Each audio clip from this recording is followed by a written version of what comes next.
You are listening to AM 1430 WBEV. It's time now for The Garden Doctor, a paid presentation of Jung's Garden Center. And as always, this time on a Wednesday morning, we say good morning to our good pal, Dick Zondag. Good morning, Dick. Good morning, Cale. How are you this morning? I am fantastic. It's a beautiful morning out there. Oh, it's gorgeous outside. It's almost too nice to be inside, but I guess that's the way it goes. Yeah, it'd be a good morning to get out there and do some gardening. Yep. We've got plenty of stuff. It's spring at Jung's.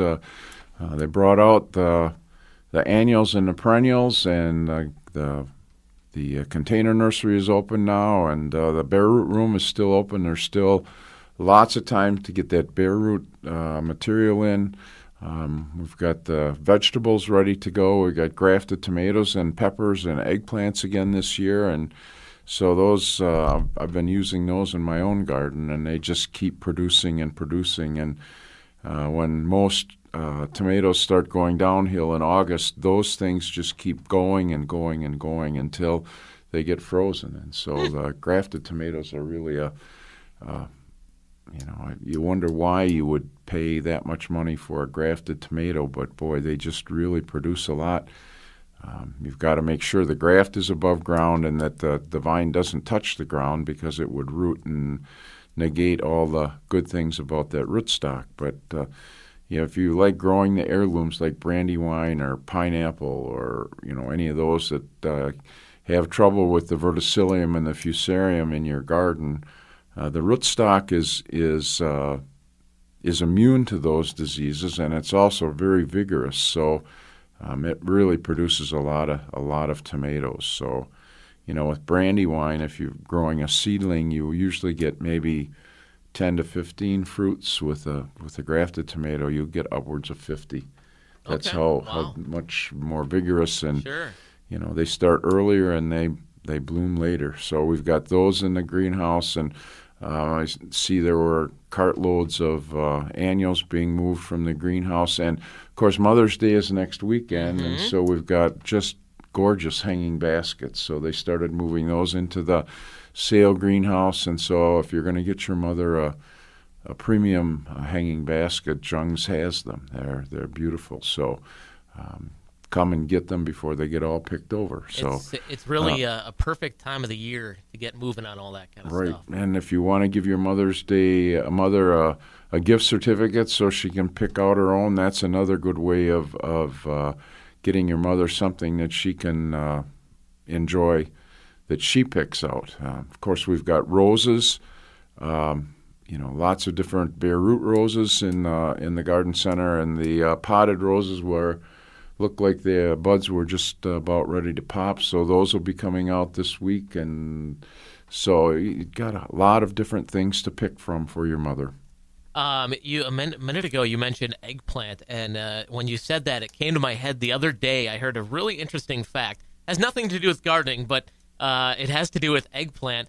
Way back hundreds of years ago, I believe it was Chinese women would use eggplant to make a dye to dye their teeth.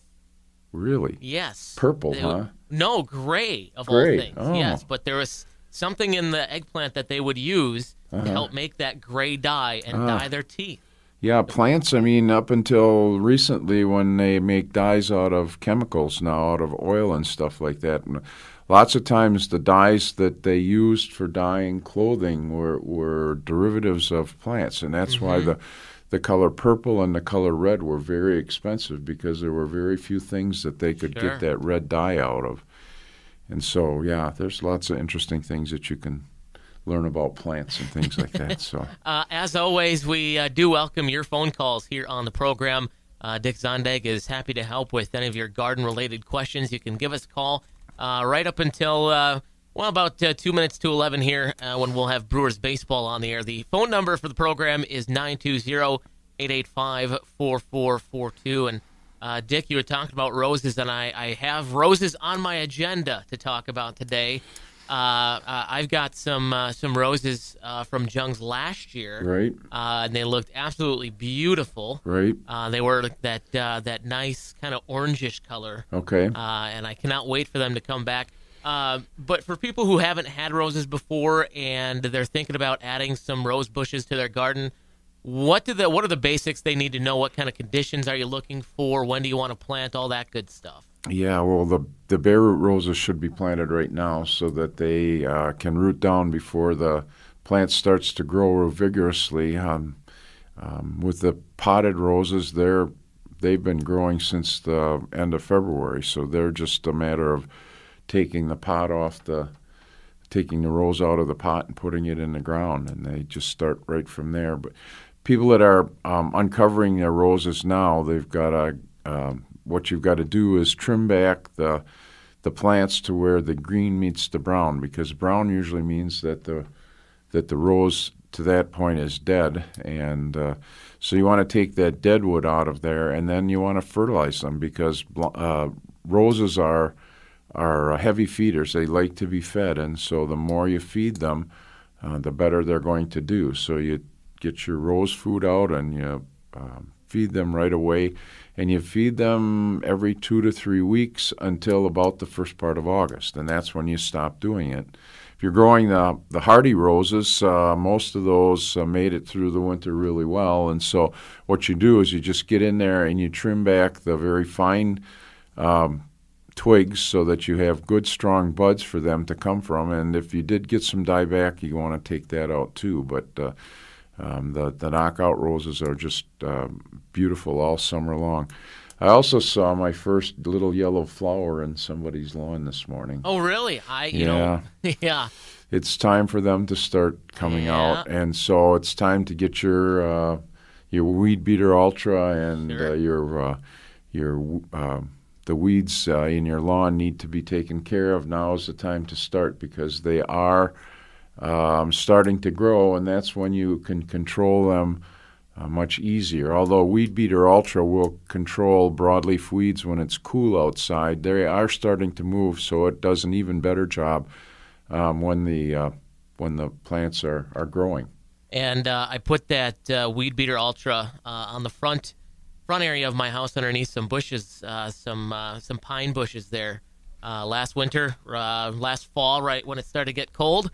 And it has warmed up. It's been beautiful, and I have no more creeping Charlies. Yeah, and I can't wait to rake that area out and get it mulched. That creeping Charlie is a really difficult weed to control, and the best time is in early to mid-fall. So you weaken it going into the winter, and then the winter takes it out. Yeah, exactly. So, yeah. We like we said, we do welcome your phone calls on the program. 920-885-4446 is the phone number. And it looks like we do have our first caller on the line. Good morning. You are on with the Garden Doctor.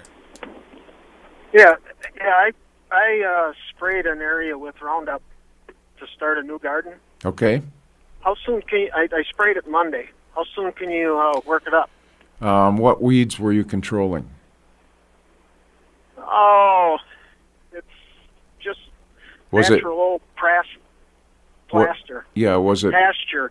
Oh, it was pasture. Okay, it wasn't a lawn, in other words. No. What I would do is, we've still got a lot of time to get your garden, and I haven't even started my garden yet. So what I would do is wait a week to 10 days, and then work that area up, and then see once whether anything starts to regrow, because lots of times Roundup is real effective when it hits, it has to hit a leaf or something that will receive it, and then translocate it into the root system. And if there are no leaves there, and they're dormant roots underground, they'll start to grow as soon as you turn that over, and then you hit them with Roundup again, and that'll take out most of the perennial weeds.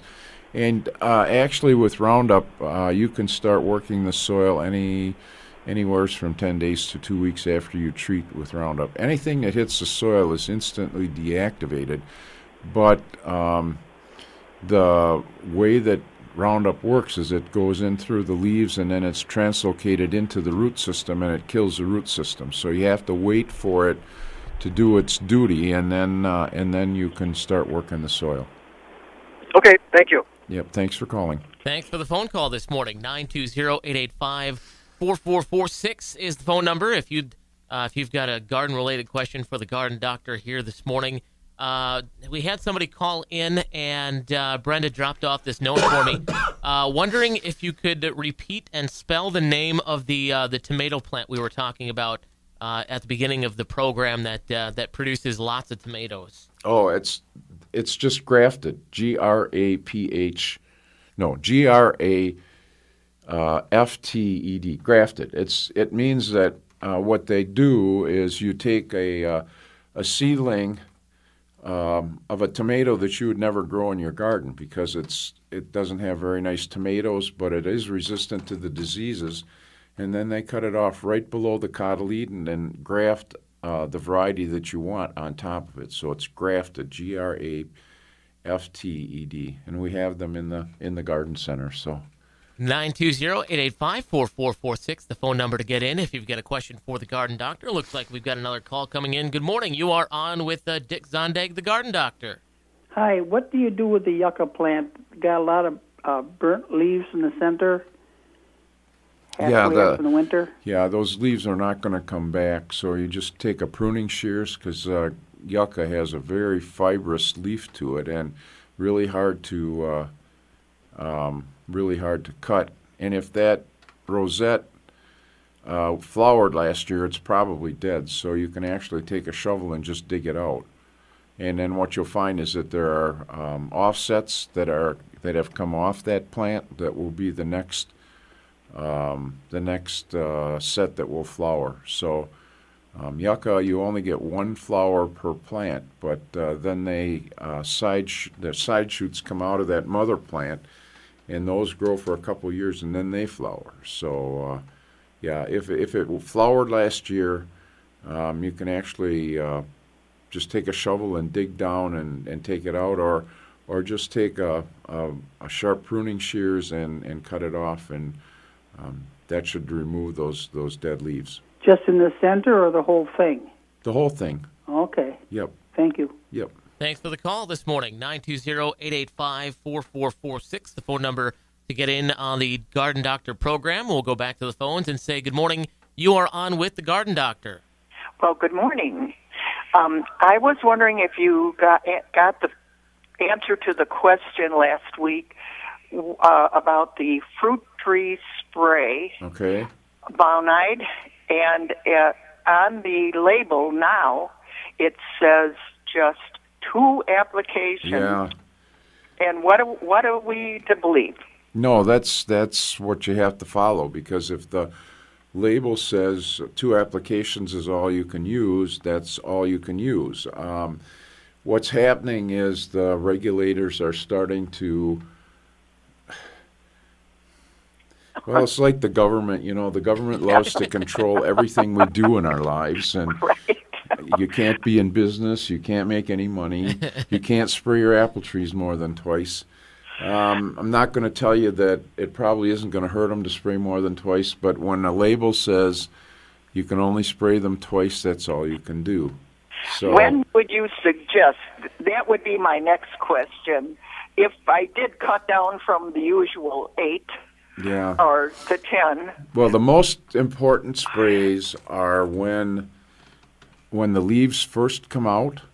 When it's called silver tip, when the buds are at silver tip, which is almost right now. No, yes. And then at petal fall, when the petals fall out of the trees, because that's when the apple scab is the most virulent. And the Bonide spray has Captan in it, and that's the fungicide that helps with apple scab. I think a better way to do that is to get the Captan and the insecticide separately, so that I haven't got the labels with me, but I don't know what Captan says as far as how many times you can spray with that. But what you're going after at this time of the year is the apple scab, those little black spots that come on the apples. I mean, they're not toxic, but they make the apples look awful. Sure. But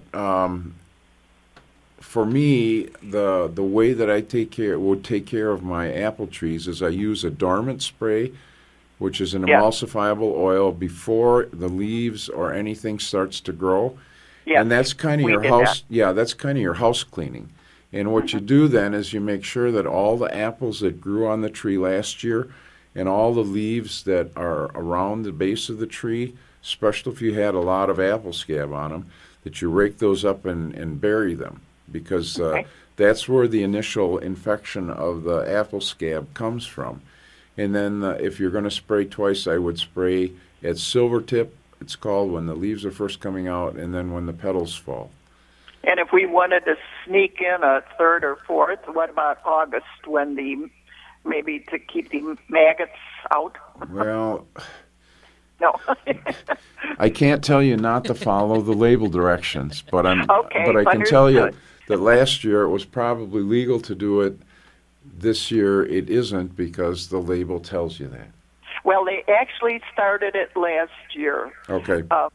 And that was the first time. I think I had sprayed already 5 times when I got the new, jar. Well, there was a lot of things that you used to spray with that were, not allowed now. The government is just being extra careful.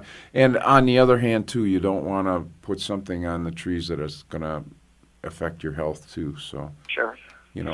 That's why, that's why with a lot of people that are planting apple trees now, we do have varieties of apples that are scab-free. They don't have, they're immune to scab. And so if you buy one of those trees, I know one of them's called Freedom. I haven't got a catalog in front of me, but we have 3 different varieties that you can plant that you don't have to worry about the apple scab, because there's apple scab resistance bred into that apple variety. And so that does away with any of the captan and stuff that you have to spray with, because they don't get the apple scab. So, and then all you have to worry about are the apple maggot and the codling moth that do the railroading.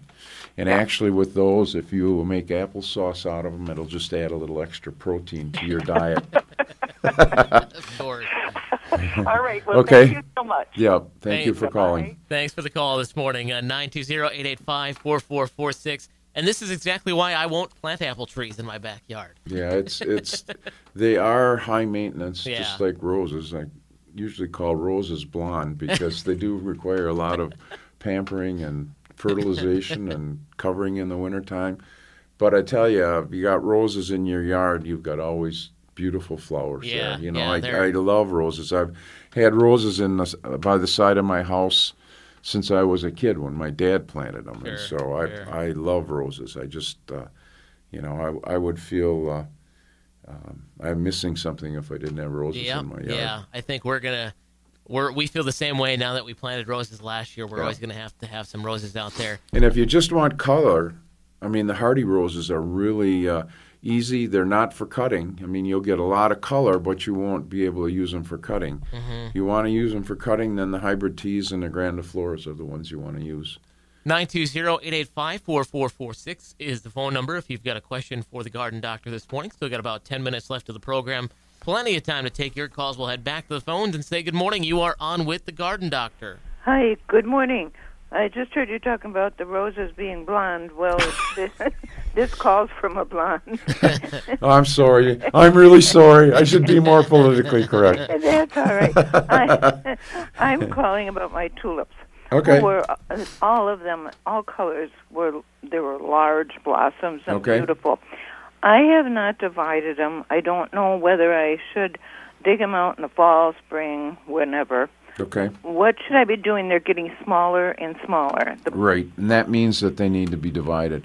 What I would do is wait until the leaves have separated from the bulbs. It's usually mid-June, early July, something like that. When the leaves come off naturally, that's when I would divide them and move them apart. And then dig them, put them in deeper.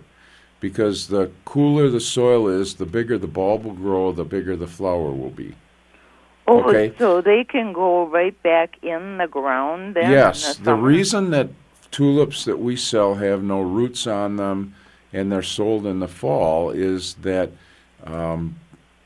all roots and soil has to be removed from any plant that you import, because you don't want to import diseases and that sort of stuff. So when they dig them in the Netherlands or wherever they're grown, they have to take all the roots off, and then they give them a hot water bath so that they're not bringing any diseases in. So as soon as those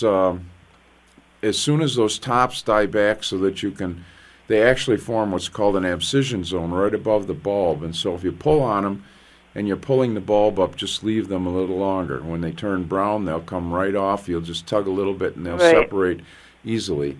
And then you dig them up and try to keep as much soil as you can on those roots, because then they won't have to sprout roots. Okay. So you don't have to wait until the fall. You can do it right after. That would be good, because then you can keep track of what color is Sure. what. Yep. Exactly. Yeah.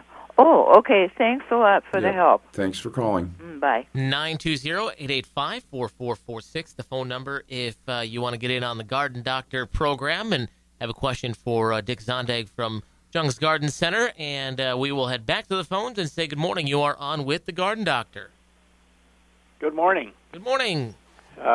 Dick, we really appreciate your contributions on plants, and it really helps the novice gardener. Yeah, one of these years, anybody will be able to do the program, because if you know a few things, you can kind of dance your way through the questions, I guess you'd say. I doubt that. But anyway, you're talking about spraying fruit trees. Right. I planted 2 pear trees last year because of cross-pollination. They made it through the winter. Okay. And then I heard you talk about spraying. How about pear trees? Pears really don't need to be sprayed quite as much as apples, because there are some diseases that bother pears. Pear scab is one of them. So you've got to watch out and see once. If you get the disease one year, then the next year you probably should do the spraying. Okay. The big thing with pears, though, is to get the structure of the tree when it's young, because pears tend to be very upright growing. The branches don't spread out. And so what you have to do with the pears is kind of pull those branches down so that the scaffold branches, the ones that bear the fruit, come out away from the tree a little bit more than what they want to. And so you can do that by 2 different methods. You can take a piece of lath and put a V shape on both ends, and then just kind of prop that in the crotch of the branch to push it down. Or you can put a stake in the ground and actually physically pull that branch down and leave it for 3 or 4 months, and that will pull that branch down. Pears, like I said, the structure needs to be done when they're young, because if you over prune a pear when it gets older, it throws out a lot of what's called water sprouts. They're shoots that come out of the tree 90 miles an hour, and they'll get 3 to 4 feet in 1 year. The problem with them is that they attract bees, and the bees bring the fire blight, which is absolutely deadly to the pear tree. So get the structure in the tree when it's young, and spray when you have to spray. Like I said, they're not like apples, but if you have pear scab, the next year you should follow the same spraying regimen that... Would Captan do it? Captan would take care of pear scab, yep. Okay. Thanks so much, Dick. Appreciate your help. Yep, thanks for calling. Yep. Bye-bye. 920-885-4446 is the phone number for the Garden Doctor program. We'll go back to the other line here and say good morning. You are on with the Garden Doctor. Yes, good morning. Been listening to the recommendations for spraying apple trees. How do the organic people get away from using pesticides or chemicals? Well, the first thing they do is they use varieties that are immune to some of these diseases. And I have some friends, or so-called friends, I guess, that are organic, and they don't mind the apple scab. They just cut it off, Okay. But you have to follow the sanitation. They rake up the leaves and they pull any fruit that's in the tree out and get that away from the tree, and that's the initial source of inoculum. And then there are some companies that make disinfectants that they spray the trees with. Never tried that, but I don't think it's effective as using the Captan and the insecticides, but I guess they just have to put up with the problems that you get with apples when you don't spray them. Well, I've seen the apples in the grocery stores that are like twice as much as regular apples, and they look like the same apple. I mean, you kind of wonder. Well, I don't. I would imagine there are orchards out there that are organic, and the reason they're twice as much is that I think it probably takes more culture to grow them organically, and you really don't know. I mean, no, you don't. We used to have a guy that we would that would buy seeds from us, and he says, the customers don't know if it's organic or not. There you go. That's kind of where I was. I'm sure that with the organic thing coming now, there are so many regulations and rules and stuff that these organic farmers have to follow that I'm sure that most of the produce and stuff that come off organic farms are organic. Thank you. And they're grown without the chemical fertilizer and without the pesticides. They use a lot of manure and naturally occurring fertilizers and stuff.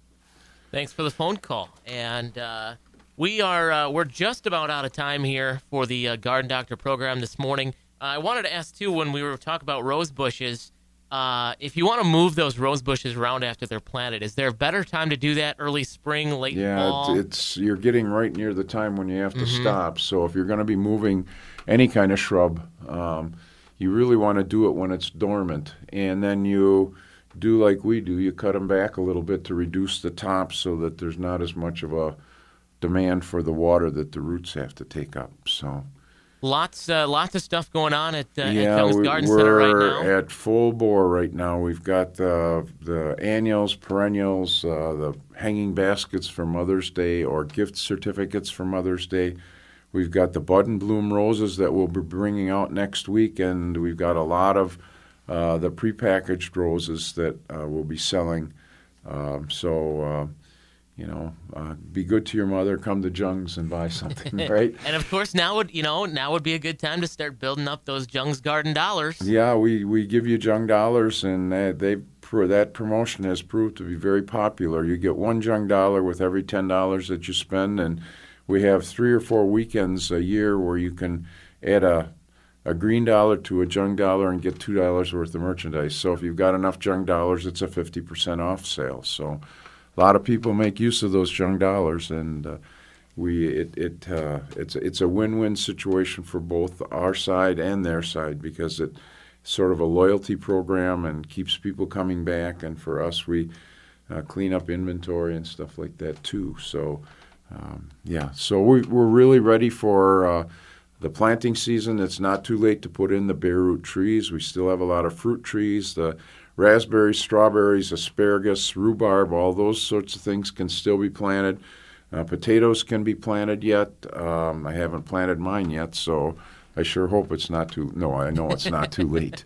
And we've got people in the garden center that really know what they're talking about, so you can bring your questions there and get them answered. It's time to come. Store hours in Randolph are 8 to 6 Monday through Friday, 8 to 5 on Saturday, and we're not open on Sunday.